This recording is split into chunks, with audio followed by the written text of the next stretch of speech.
விநாயகர் சதுர்த்தியை ஒட்டி கோவை புளியகுளம் முந்தி விநாயகர் கோவிலில் 40 கிலோ சந்தன காப்பு வைத்து அலங்காரம் செய்யப்பட்டுள்ளது. பக்தர்கள் நீண்ட வரிசையில் நின்று சுவாமி தரிசனம் செய்து வருகின்றனர். இது தொடர்பான மேலும் விவரங்களோடு இணைகிறார் எமது செய்தியாளர் அருண். வணக்கம். இது தொடர்பான விவரங்களை நீங்க வழங்கலாம்.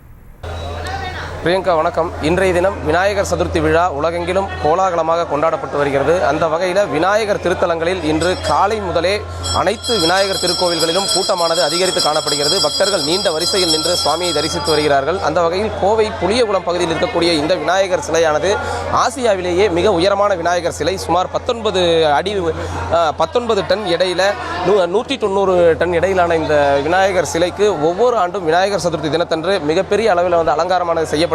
இந்த ஆண்டு சுமார் 2 டன் மலர்களால் அலங்காரமானது செய்யப்பட்டிருக்கிறது. சுமார் 45 கிலோ இடையிலான சந்தன காப்பு அலங்காரமும் செய்யப்பட்டு இன்று காலை விநாயகர் தற்போது அருள்பாலித்துக் கொண்டிருக்கிறார். இந்த நிலையில் அதிகாலை சுமார் 4 மணியிலிருந்தே விநாயகரை தரிசிப்பதற்காக நீண்ட வரிசையில் காத்திருந்து பக்தர்கள் விநாயகரை தரிசித்து வருகிறார்கள். குறிப்பாக தினசரி விநாயகரை தரிசித்து வந்தாலும் இன்றைய தினம் விநாயகர் சதுர்த்தி தினமான இன்றைய தினம் விநாயகரை தரிசித்தால் எண்ணிய காரியங்கள் ஈடேறும் என்பது வழக்கமாக இருந்து வரக்கூடிய நிலையில தான் இன்றைய தினம் இந்த புளியகுளம் அருள்மிகு முந்தி விநாயகர் திருக்கோவிலில் சிறப்பு பூஜையானது நடைபெற்று வருகிறது. அதிகாலை 4 மணி அளவில் இன்றைய தினம் இந்த விநாயகருக்கு அபிஷேகம் ஆரம்பித்து தற்போது அலங்காரம் செய்யப்பட்டு சிறப்பு வழிபாடுகளானது நடத்தப்பட்டு வருகிறது. அந்த வகையில் தற்போது இந்த விநாயகர் அருள்மிகு முந்தி விநாயகர் திருக்கோவிலினுடைய தலைமை அர்ச்சகர் நம்மிடையே இருக்கிறார். அவரிடம் என்ன விதமான அலங்காரம் என்பதை குறித்து கேட்கலாம். சுவாமி வணக்கம்.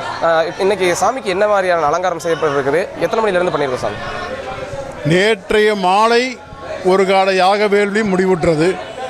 இன்று காலை 3 மணி அளவிலே ஆரம்பித்து 2ஆம் கால யாக வேள்வி நடைபெற்றது. மகாபூர்ணாகுதி நடைபெற்று வேள்வி நிறைவு ஏற்பட்டது.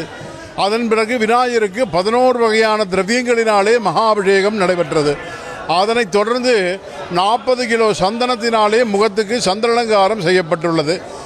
2 டன் மலர்களினாலே விநாயகருக்கு மலர் அலங்காரம் செய்யப்பட்டு கிரீடம் அணிவிக்கப்பட்டு ராஜ அலங்காரத்தில் விநாயகர் காட்சி கொண்டிருக்கின்றார்.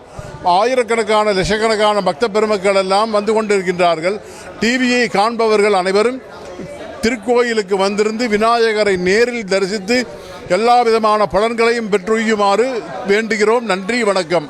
அதாவது சாதாரண நாட்களில் விநாயகர் தரிசிக்கிறதுக்கும் இன்றைய தினம் விநாயகரை தரிசிக்கிறதுக்கு என்ன வித ஒரு வித்தியாசம்? அதாவது இன்றைய தினம் விநாயகர் அவதரித்த நாள். இந்த 7 புவனங்களில் விநாயகர் அவதரித்து பிறந்த நாள். அந்த தினத்தில் விநாயகருக்கு நாம் கொண்டாடுறோம். நாம் எதா இருந்தாலும் விநாயகரை வச்சு செய்கிறோம்.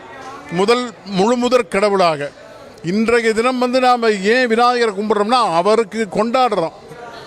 நமக்கு எல்லா காரியத்துக்கும் துணை நிற்பவர் விநாயகர். அவரை வச்சு நாம் ஒன்று செய்கிறோம்னா அது நமக்கு ரொம்ப மிக வேண்டியது. ஆகையினாலே அதனால்தான் விநாயகருக்கு கணபதி ஹோமம் எல்லாம் நடைபெற்று யாக பூஜைகள் எல்லாம் நடைபெற்று விநாயகருக்கு அலங்கார அபிஷேக பூஜைகள் எல்லாம் நடைபெற்று ராஜ அலங்காரத்தில் விநாயகர் காட்சியறிந்து கொண்டிருக்கின்றார். எல்லா விதமான நற்பலன்களையும் தருவார்.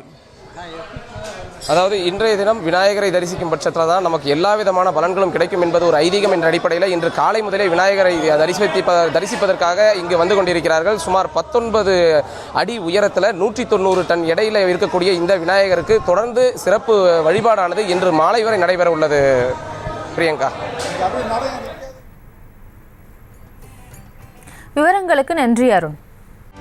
செய்திகளை உடனுக்குடனும் துல்லியமாகவும் தெரிந்து கொள்ள சப்ஸ்கிரைப் பண்ணுங்க.